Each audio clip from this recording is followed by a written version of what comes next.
यही रिपोर्ट आगे कहती है कि देश में खुदकुशी के जो कुल मामले हैं 2021 के मुकाबले 2022 में 4% बढ़े हैं।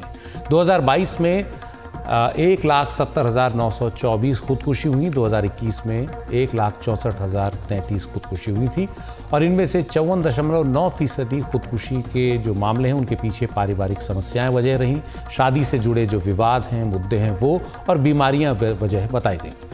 बीते 5 साल में खुदकुशी के मामलों में 27.06% की बढ़ोतरी हुई है। ये अच्छी बढ़ोतरी रही है। शहरी इलाकों में खुदकुशी की दर 16.4 दर्ज की गई, यानी प्रति 1 लाख पर 16.4 खुदकुशी, जबकि पूरे देश में ये दर इससे कम 12.4 थी। इन आंकड़ों में एक चिंताजनक बात यह है कि जान देने वालों में 7.6% छात्र हैं, यानी हर 100 में से 7.6% खुदकुशी छात्रों ने की है।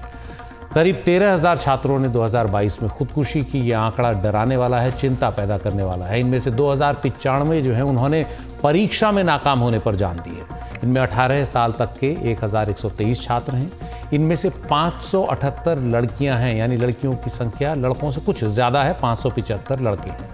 महाराष्ट्र का अगर देखा जाए इसी को राज्यवार, तो महाराष्ट्र में 378, मध्य प्रदेश में 277, झारखंड में 174, कर्नाटक में 162 और गुजरात में 155 छात्रों ने जान दी है।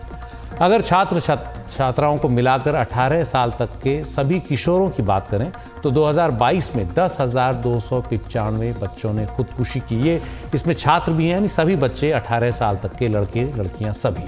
खुदकुशी करने वालों में ये जो बच्चे हैं इनमें लड़कियों की संख्या ज़्यादा थी, यानी 5,588, और लड़कों की संख्या रही 4,616। एनसीआरबी की रिपोर्ट ये भी कहती है कि खुदकुशी करने वालों में शैक्षणिक लिहाज से भी बड़ा अंतर है। 23.9% मैट्रिक तक पढ़े थे जिन्होंने खुदकुशी की, 18% 8वीं तक, 14.5% प्राथमिक स्तर तक ही पढ़ पाए थे।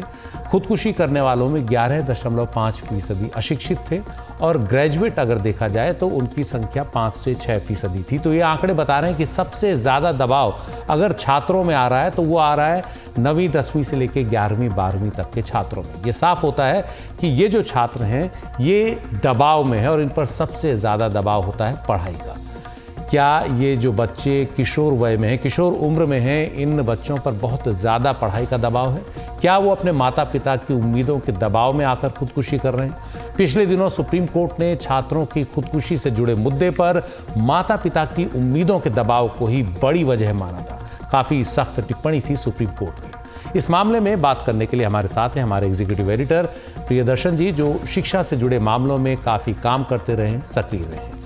प्रियदर्शन जी, आपका स्वागत है। पहला सवाल आपसे कि आखिर इतनी बड़ी तादाद में ये बच्चे खुदकुशी क्यों कर रहे हैं? ये बड़े चौंकाने वाले, परेशान करने वाले आंकड़े हैं। क्या हमारी शिक्षा व्यवस्था में कहीं कोई खामी है? देखिए सुशील, ये बहुत दुर्भाग्यपूर्ण है कि हमारी पूरी शिक्षा नीति में बच्चों को जैसे सामान में और नंबरों में बदल दिया गया है। देखिए घरों में मतलब अक्सर इस बात की चर्चा होती है, अरे हमारा बड़ा बेटा बड़ा अच्छा है, बहुत अच्छे नंबर लाता है, छोटा बेटा ऐसे ही नंबर लाता है। तो हमारी पूरी पढ़ाई में बच्चे एक तरह का कैपिटल है, एक तरह का निवेश है जिनसे हमें वसूली करनी है।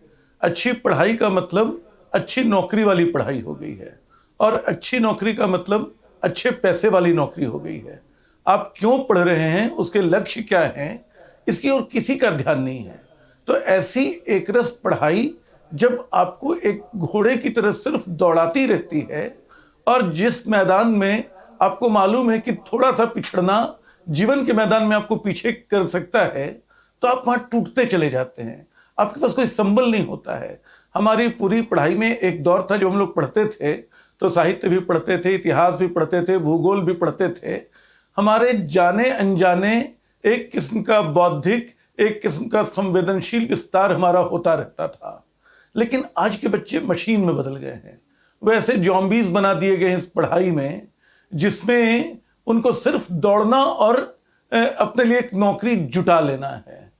और यह स्थिति इसलिए पैदा हुई है कि स्कूलों के बाद जो एक विश्वविद्यालय का एक पूरा तंत्र है वो धीरे धीरे कमजोर पड़ रहा है। उसकी जगह टेक्निकल इंस्टीट्यूट्स आ रहे हैं। आप 12 साल 12th पास करने के बाद वहां जाते हैं, वहां जाकर आप 4 साल में एक डिग्री लेते हैं इंजीनियरिंग की या मेडिकल की या कोई भी टेक्निकल डिग्री, और उसके बाद कोई कंपनी आपको हायर कर लेती है और आप किसी बड़े पूंजीपति का, वीरेंद्र डंगवाल की एक कविता है आईआईटी के कानपुर के बच्चों को लेकर, दक्ष लेकिन मृत हाथ बन जाते हैं। तो जब आप वो नहीं बन पाते हैं, खुदकुशी करने वाले बच्चों की त्रासदी जितनी बड़ी है उससे ज्यादा बड़ी उन बच्चों की भी है या उससे कम नहीं है जो खुदकुशी नहीं करते हैं, जो जीवन के मैदान में अपने सारे सपने पीछे छोड़ के अपना सब कुछ गंवाकर सिर्फ पैसे कमाने की मशीन में बदल जाते हैं और उसी में जीवन की खुशी ढूंढते हैं।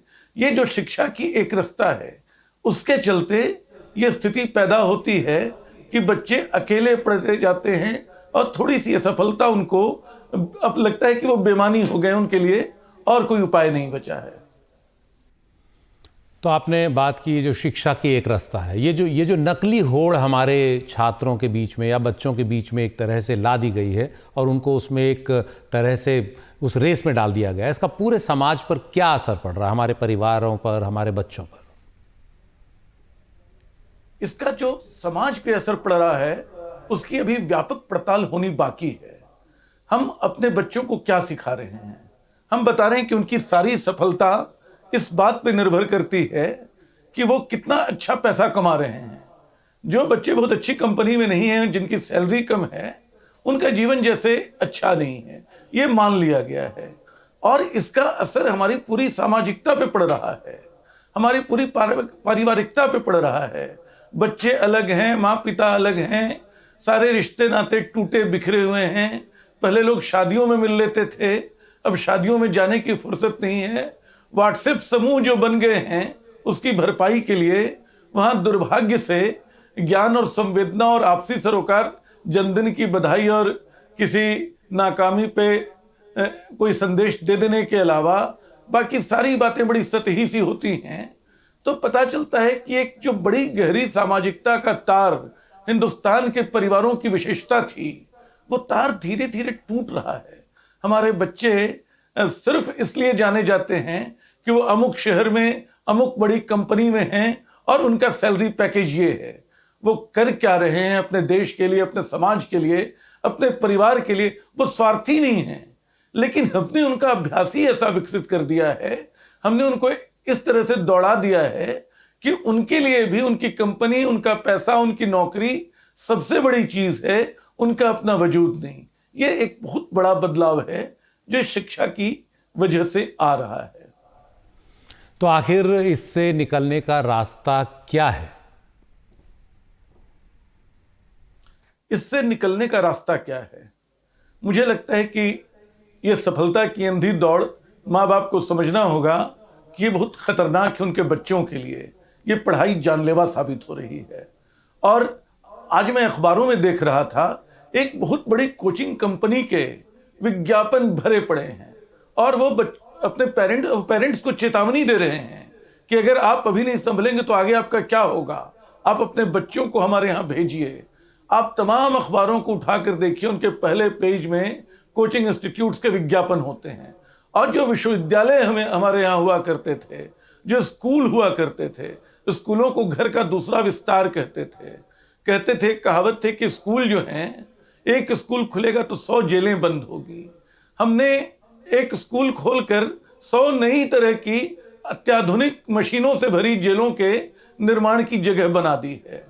पहले कहा जाता था कि जो विश्वविद्यालय हैं, जहां बच्चे 5, 6, 7 साल पढ़ते हैं, वहां वो बिल्कुल अबोध किशोरों की तरह जाते हैं और वहां से वो एक नागरिक बन के निकलते हैं।